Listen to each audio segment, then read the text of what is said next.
সবকে স্বাগতম জানাইছো মোৰ ইউটিউব চেনেল আকাশ ক্লাसेस আসামত please subscribe the channel and press on the bell icon and then click all notifications আমাৰ অষ্টম শ্ৰেণীৰ প্ৰথমটো লেসনৰ নামে হৈছে পৰিমেয় সংখ্যা অথবা ৰেশনাল নাম্বাৰস তেন্তে হা আমি কিদৰে ইয়াক সমাধান কৰিব পাৰি হেখিনি চাই লওঁ অনুশীলনীৰ 1.1 or exerciseৰ প্ৰথমটো প্ৰশ্ন সুধিছে তলত দিয়াবোৰ সত্য নে বিচাৰ কৰা পৰিমেয় সংখ্যাই যোগ আৰু পূৰণৰ বিনিময় বিধি মানি চলে প্ৰথমে তোমালোকে জানাই যে পৰিমেয় সংখ্যা কি তো পৰিমেয় সংখ্যা হৈছে কি এনে এটা সংখ্যা যাক আমি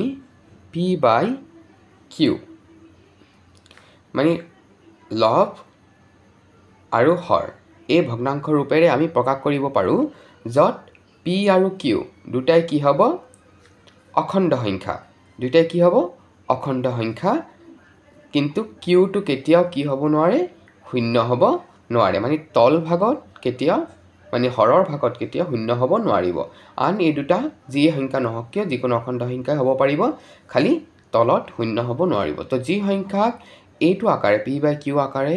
প্ৰকাশ কৰা যায় তাকে কি বুলি কোৱা হয় পৰিমেয় সংখ্যা অথবা ৰেশনাল নম্বৰ এতিয়া কৈছে কি যে পৰিমেয় সংখ্যাই যোগ আৰু পূৰণৰ বিনিময় বিধি মানি চলে তো বিনিময় বিধি কি আছিল বিনিময় বিধি আছিল এনেকুৱা যে 1 প্লাস ধৰা a প্লাস b সমান সমান কি b প্লাস a তাৰ মানে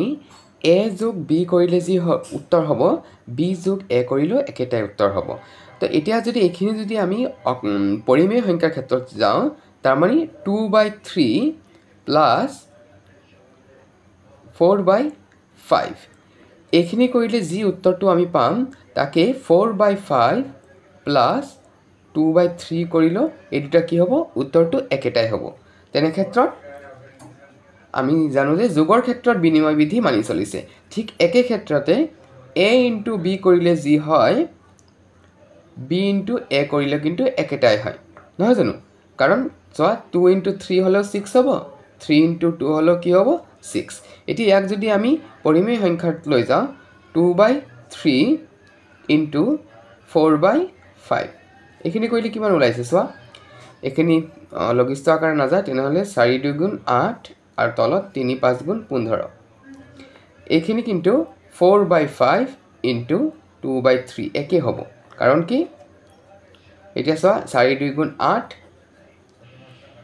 5 × 3 = 15 তো দুয়োফালে লেফট হ্যান্ড সাইড আৰু ৰাইট হ্যান্ড সাইডত একে ওলাইছে তেনে ক্ষেত্ৰত আমি ক'ব লাগিব যে পৰিমেয় সংখ্যাই যোগ আৰু পূৰণৰ বিনিময় বিধি মানি চলে ইয়া কি হ'ব সত্য হ'ব পৰিমেয় সংখ্যাই বিয়োগ আৰু হৰণৰ ক্ষেত্ৰত সহযোগ বিধি মানি চলে সহযোগ বিধি এতিয়া কি আছিল সহযোগ বিধি কি আছিল তিনিটা সংখ্যা যদি আমি ধৰা a + b + c এইফালেও আমি লিখি দিছো a + b + c এতিয়া তুমি হয়তো আগতে a + b কৰা তাৰ লগতে c যোগ কৰা নহলে b যোগ c কৰা আগতে তাৰ লগতে a যোগ কৰা দুয়ো ক্ষেত্ৰতে উত্তৰটো কি ওলাই সমান ওলায় এটো যোগৰ ক্ষেত্ৰত মই তোমালোকক কৈছো কিন্তু ইয়াত কৈছে কি বিয়োগৰ ক্ষেত্ৰত বিয়োগ আৰু হৰণৰ ক্ষেত্ৰত এতিয়া চোৱা মই লিখি দিছো a বিয়োগ b বিয়োগ c আৰু ইয়াত a বিয়োগ b বিয়োগ c এতিয়া কি উত্তৰ একে ওলাব এতিয়া উত্তৰটো কিন্তু একে নোলায় তো সেই ক্ষেত্ৰত আমি ক'ব লাগিব যে পৰিমেয় সংখ্যাই বিয়োগ আৰু হৰণৰ ক্ষেত্ৰত যদি কৰিছা আমি নাপাম তো পৰিমেয় সংখ্যা বিয়োগ আৰু হৰণৰ ক্ষেত্ৰত সহযোগ বিধি মানি চলে ইয়া কি হ'ব অসত্য আমাৰ পৰৱৰ্তী প্ৰশ্নটো দিছে পৰিমেয় সংখ্যা বিয়োগত আবদ্ধ নহয় ইয়াত আবদ্ধতা বিধিৰ কথা কৈছে তো আবদ্ধতা বিধি মানে কি দুটা পৰিমেয় সংখ্যা যোগ কৰি বিয়োগ কৰি পূৰণ কৰি বা হৰণ কৰি আমি এটা কি পাম আমি এটি পৰিমেয় সংখ্যাই পাম এই ক্ষেত্ৰত পৰিমেয় সংখ্যা বিয়োগত আবদ্ধ নহয় এটো কিন্তু ভুল কাৰণ পৰিমেয় সংখ্যা বিয়োগত আবদ্ধ কাৰণ দুটা পৰিমেয় সংখ্যা বিয়োগ কৰি আমি কি পাম এটি পৰিমেয় সংখ্যাই পাম শূন্যৰ প্ৰতিক্ৰম নাই তো এতিয়া প্ৰতিক্ৰমক আন এটি শব্দত কোৱা হয় গুণাত্মক অভেদ তো গুণাত্মক অভেদ কি হয় যেতিয়া এটি সংখ্যা আন এটি সংখ্যাৰে পূৰণ কৰাৰ পিছত আমি উত্তৰটো 1 পাম তেতিয়া তাক কি বুলি কোৱা হ'ব ৰেচিপ্ৰকেল অথবা প্ৰতিক্ৰম যেনে 2ক আমি 1/2ক যদি পূৰণ কৰি দিওঁ তো 2 কি হৈ যাব কেনসেল হৈ যাব উত্তৰটো কি থাকিব 1 তো সেই ক্ষেত্ৰত শূন্যৰ প্ৰতিক্ৰম নাই তাৰ মানে শূন্যক যিকোনো সংখ্যাৰে যদি আমি পূৰণ কৰোঁ আমি কেতিয়া 1 নাপাওঁ সেই ক্ষেত্ৰত এইটো কি আছে শুদ্ধ শূন্যটো পৰিমেয় সংখ্যা তো মন কৰা আমি পৰিমেয় সংখ্যাক যেতিয়া সংজ্ঞাটো দিছোঁ তেতিয়া কি কৈছিলোঁ p/q অখণ্ড সংখ্যা হ'ব লাগিব আৰু q কেতিয়া শূন্য হ'ব নোৱাৰে কিন্তু p টো শূন্য হ'ব পাৰিব তো 0/2 তাৰ মানে ইয়াক আমি কি বুলি ধৰিম শূন্য ধৰিম সেই ক্ষেত্ৰত ইয়াক কি হ'ব পৰিমেয় সংখ্যা তো শূন্যটো হৈছে কি পৰিমেয় সংখ্যা ইয়াৰ পিছত লেফট হ্যান্ড সাইড আৰু ৰাইট হ্যান্ড সাইড দিছে এইখিনি তোমালোকে যদি মিলাই লোৱা তেনেহলে পাবা যে left hand side right hand side দুয়ো পক্ষ সমান হয় নে নহয় কাৰণ 3/2 এফালে আছে 3/2 5/6 এফালে আছে 5/6 আৰু 4/7 এফালে আছে 4/7 আৰু তিনিও দুটাই কি দিছে মাল্টিপ্লাই কৰিছে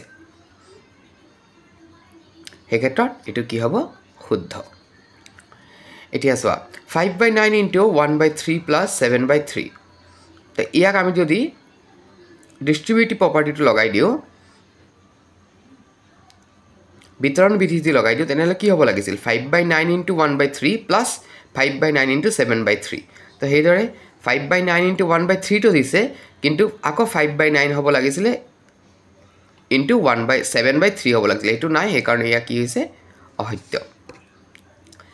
7/12 minus 3/7 plus 11/12 equals to 7/12 minus 3/7 into ব্ৰ্যাকেটৰ ভিতৰত থৈছে plus 11/2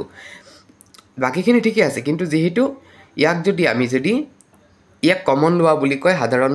ভাষাত ইয়াক যদি আমি কমন লওঁ তেনেহলে কিন্তু এই মাজৰ যে চিনটো আছে ইয়া কি হৈ যাব চেঞ্জ হৈ যাব তো বাহিৰত যদি আমি মাইনাস উলাই দিও এই ক্ষেত্ৰত ইয়াত হ'ব লাগিছিল কি মাইনাস তেনেহলে মাইনাস মাইনাস প্লাস হলহেতেন এই ক্ষেত্ৰত এটো কিন্তু শুদ্ধ নহয় অসত্য হৈ আছে -3/11 into 2/9 equals to -3/11 লিখিছে এটো গায়ব সোয়া এটো নাই এই সংখ্যাটো ইয়াত এই কাৰণ এটো কি হ'ব অসত্য 4/9 11/12 plus -5/6 4/9 into 11/12 plus 4/9 into -5/6 তো ইয়া কি হৈছে ডিস্ট্রিবিউটিভ প্ৰপাৰ্টিটো ইয়াত ধুনিয়াকৈ প্ৰতিফলন হৈছে ক্ষেত্ৰ ইয়া কি হ'ব শুদ্ধ এতিয়া কি দিছে যোগাত্মক বিপৰীত সংখ্যাবোৰ লিখা যোগাত্মক বিপৰীত তাৰ মানে যেতিয়া দুটি সংখ্যা যোগ কৰাৰ পিছত আমি যদি ইয়াৰ উত্তৰটো শূন্য পাওঁ তেনেহলে তাক আমি এটি সংখ্যা আনটো সংখ্যাৰ কি বুলি কওঁ যোগাত্মক বিপৰীত তো ইয়াত দিছে নম্বৰ 1 ত দিছে -7/9 তো এই সংখ্যাটোৰ সৈতে কি যোগ কৰিলে আমি উত্তৰটো কি পাম শূন্য পাম তো ইয়াৰ লগত আমি যদি +7/9 যোগ কৰি দিও +7/9 যোগ কৰি দিলে এটো কি হৈ গৈছে সোয়া -a + a তো -a + a ইকুৱেল টু কি হৈ যাব শূন্য তাৰ মানে ইয়াৰ যোগাত্মক বিপৰীত সংখ্যাটো কি হ'ব 7/9 ইয়াত -7/9 দিছে ইয়াত কিন্তু +7/9 হ'ব এই ক্ষেত্ৰত 3 যোগাত্মক বিপৰীত কি হ'ব -3 -2/8 ৰ যোগাত্মক বিপৰীতটো কি হ'ব +2/8 19/-7 ৰ যোগাত্মক বিপৰীতটো হ'ব 19/7 একটা কথা মনত ৰাখিবা ইয়াত যদিও দিছে এনেকে আমি কিন্তু হৰত কেতিয়াও মাইনাস সাইনটো নথওঁ আমি সদায় মাইনাস সাইনটো কি যদি তলত আছে ওপৰত নাই তেনেহলে মাইনাস সাইনটো আমি ওপৰত আছে বুলি ধৰি লওঁ তো লবত লৈ যাব লাগে এইটো যেনেকৈ দিছে এতিয়া -a/c ৰ যোগাত্মক বিপৰীত সংখ্যাটো কি হ'ব -a/c ৰ যোগাত্মক বিপৰীত সংখ্যাটো হ'ব a/c পৰৱৰ্তী প্ৰশ্ন সুধিছে -20/11 আৰু 5/6ৰ যোগাত্মক বিপৰীত সংখ্যা দুটা লিখা তো -20/11ৰ যোগাত্মক বিপৰীত সংখ্যাটো কি হ'ব +20/11 আৰু 5/6ৰ দুয়োটাই ধনাত্মক সংখ্যা সেই ক্ষেত্ৰত কি হ'ব এটা ঋণাত্মক কৰি দিলে হ'ল -5/6 হৈছে ইয়াৰ যোগাত্মক বিপৰীত সংখ্যা এতিয়া কৈছে গুণাত্মক বিপৰীত সংখ্যাবোৰ লিখা ইয়াৰ আগত কৰিছিলোঁ ৰেচিপ্ৰকেল অথবা তাক কি বুলি কোৱা হয় প্ৰতিক্ৰম তো -13ৰ গুণাত্মক বিপৰীত সংখ্যা কি হ'ব 1/13 কিন্তু ওপৰত মাইনাছ দিব লাগিব ঠিক আছে এটা হ'ব -1/13 হ'ব ইয়াৰ গুণাত্মক বিপৰীত সংখ্যা দ্বিতীয়টো প্ৰশ্ন সুধিছে -4/9 ইনটু -2/7 প্ৰথমে আমি ইয়াক পূৰণ কৰি লওঁ ইয়াত পূৰণ কৰি ল'লে আমি কি পাম কি কৈছে -4/9 দুই নম্বৰ -4/9 ইনটু -2/7 ইয়াক আমি পূৰণ কৰিলে কি হ'ব মাইনাছে প্লাছ তো 4 2 জাৰ 8 আৰু 9 7 জাৰ 63 তো ইয়াক যদি গুণাত্মক অভেদ আমি কি পাম 63/8 তো 63/8 হ'ব ইয়াৰ এনসাৰ ইয়াৰ পিছত দিছে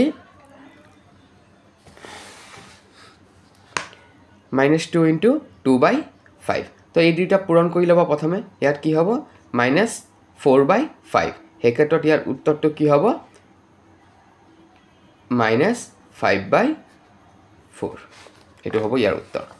ইয়াৰ পিছত কৈছে -1ৰ গুণাত্মক বিপৰীত তো -1ৰ গুণাত্মক বিপৰীত কি হ'ব -1 হ'ব এই দুটা ইনটু কৰিলে আমি কি পাম 1 পাম আৰু 2n/5ৰ ইয়াৰ গুণাত্মক বিপৰীত সংখ্যা কি হ'ব 5/2n ঠিক আছে ইয়াৰ পিছত কৈছে -1 2/3ৰ গুণাত্মক বিপৰীত 5/3 হয় নে যুক্তি দিয়া এইখিনি কৰি চাবা যেনেকৈ -1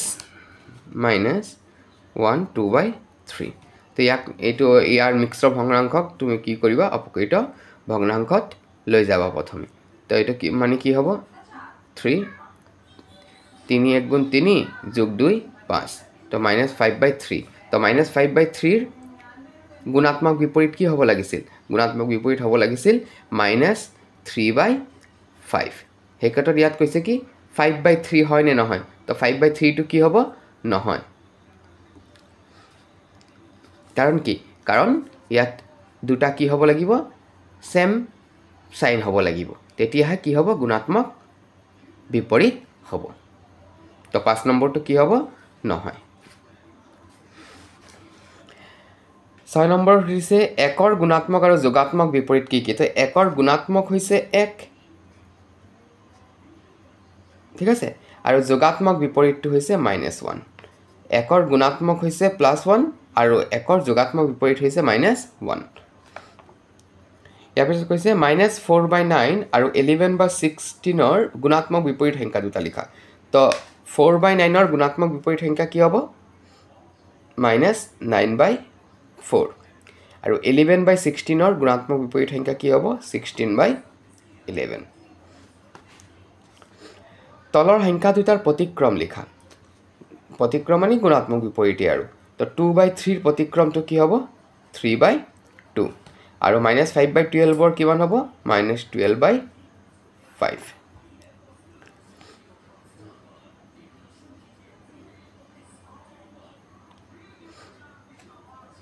পৰৱৰ্তী প্ৰশ্নটো দিছে প্ৰতিক্ৰমৰ লগত একে হোৱা পৰিমেয় সংখ্যা কি কি প্ৰতিক্ৰমৰ লগত একে হোৱা পৰিমেয় সংখ্যা দুটা কি হৈছে এটা হৈছে 1